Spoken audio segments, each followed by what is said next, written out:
First, we pour gasoline into a cup. Look at the texture. It looks clear and light, almost like water. We prepare another cup, and this time we fill it with Cobra thinner. At first glance, they look similar. Clear, fast evaporating, and equally flammable. In this experiment, we will see how each material reacts when it comes into contact with styrofoam. Would gasoline dissolve faster? Or is it the Cobra thinner that works more aggressively? We will observe every drop in detail, from the texture, to the speed of reaction, to the residual finish. And at the end of the video, we will conclude which one is the most effective, most stable, and most suitable for further experiments.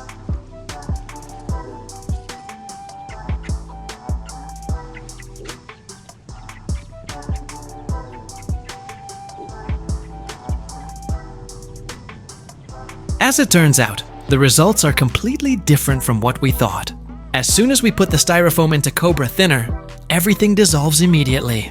There are no lumps, no floating parts. Everything is completely melted flat. Unlike the Cobra thinner earlier, see? There are still some lumpy parts that stick to the sides of the cup. The texture looks like a mushy dough that is not completely liquid, but no longer solid either. The dissolving process goes slowly, as if the gasoline only dissolves the outer layer of styrofoam without destroying the inside. Okay, this time we focus on testing using Cobra thinner. See, the texture appears soft and flat, as if the styrofoam is completely lost in the liquid. Now, we move on to the next stage of testing on the plywood surface. Before we start, we first mark it using insulation. The goal is that later, we can clearly see the difference between the parts coated with liquid and those that are not. The liquid we use this time is a mixture of Cobra thinner, which has been proven to have high dissolving power and a smooth texture. Interestingly, this liquid is also water repellent, so we'll see how well it protects the wood surface from water seepage. It's all very simple, but the results can open up a lot of new ideas for future experiments.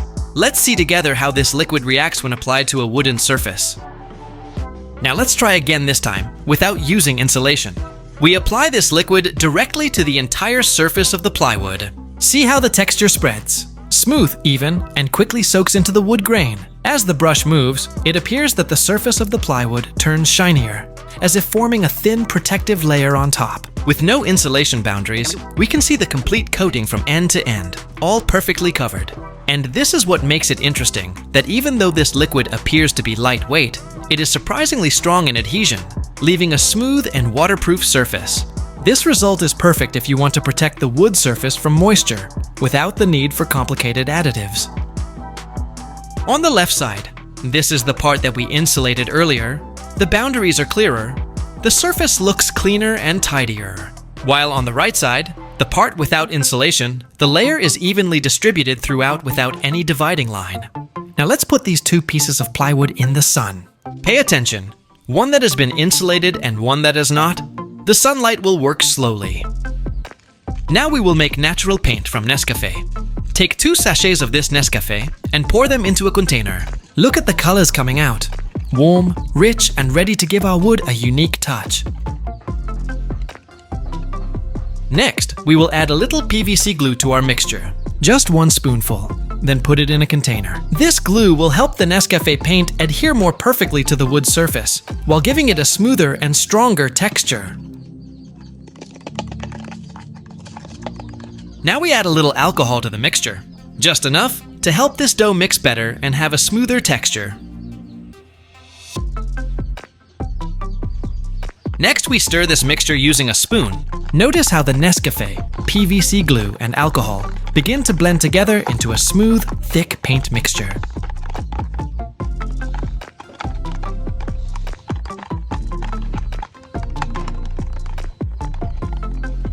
If the mixture seems difficult to mix well, don't worry. We can use a drilling machine to stir it more quickly and evenly.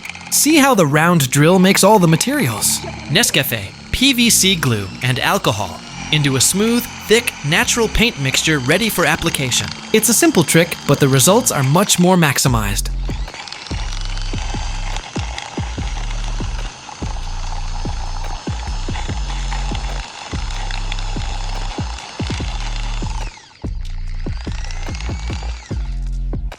Look at how thick this batter is.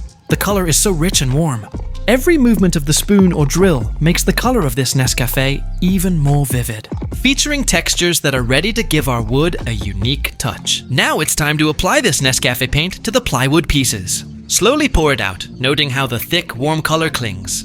Covers the wood surface beautifully. Each brushstroke brings the texture to life, and the end result is truly stunning.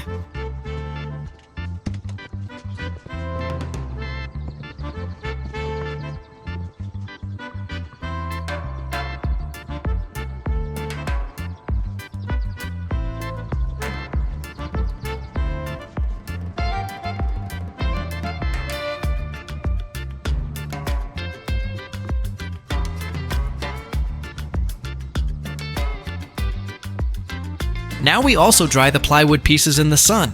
Notice how the sun's natural heat helps the paint dry, emphasizing its color and bringing out beautiful textures.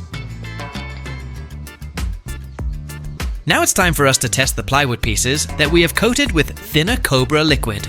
We start by slowly removing the insulation, then we pour water over the surface of the wood. Pay close attention. The side treated with Cobra thinner repels water, stays dry, and appears perfectly protected, while the uncoated side begins to absorb water and deform, showing a very noticeable difference. It is clear from this how effective this liquid is in providing waterproof protection to the wood. This is not just another experiment, but a true testament to how the right coating technique can make a big difference.